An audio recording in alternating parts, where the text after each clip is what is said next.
তোর বউরে চাইলে তুই বউ দিয়ে দিবি আমি জানি। এই বন্ধু, আমার বন্ধু একটু উপকার করস, আমি জানি তোর কাছে চাইলে তুই কোনোদিন কোনো কিছু না করো।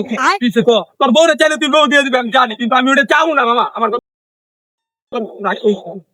স্বাভাবিক চাইতেই পারতাম, কিন্তু এখন ওইরকম নেই। আমার গার্লফ্রেন্ড তুই দেখো মামা, একটু বাইকটা দে মামা। কি বাইকের চাবিটা একটু দে, বাইক কি গো ভাই কি চাবি তুমি বেটা তুই পাগল হয়ে গেলি বেটা পাগল নাকি কি চাইলি ভাই কি চাই বেটা ভাই দিবি না? বাইক বেটা বাইক তোরা আমি আমার কলচার ভাই ভাবতাম, তোরা আমি বন্ধু ভাবি নাই কোনো সময়, তোরা আমি আপন ভাই ভাবতাম। আপনি ভাই মুঝকে ধোকা দিয়া। চাবিটা দিতে পারো তুই, আমি জানি মামা তুই আমার মজা করতেছ, আমি জানি তুই মজা করতেছ। মজা না ভাই দিয়ে দে।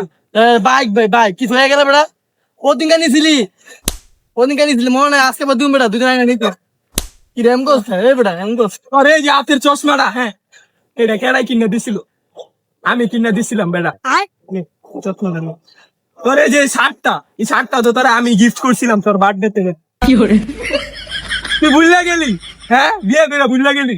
তুই যে ইয়ার সৌকিনার বিয়ে করছো, ওই সৌকিনার লগে যখন দেখা করতে যাইতি, যখন তোর কাছে টাকা থাকতো না কেডা দিত বেটা? আমি দিতাম না তোরা, আমি তোর টাকা দিয়ে হেল্প করি নাই। সৌকিনার লগে যখন যাইতি তোর আমি হেল্প করি নাই। তুই সব ভুলে গেলি। সম্পর্ক বদলে গেল একটি চোখের পলকে।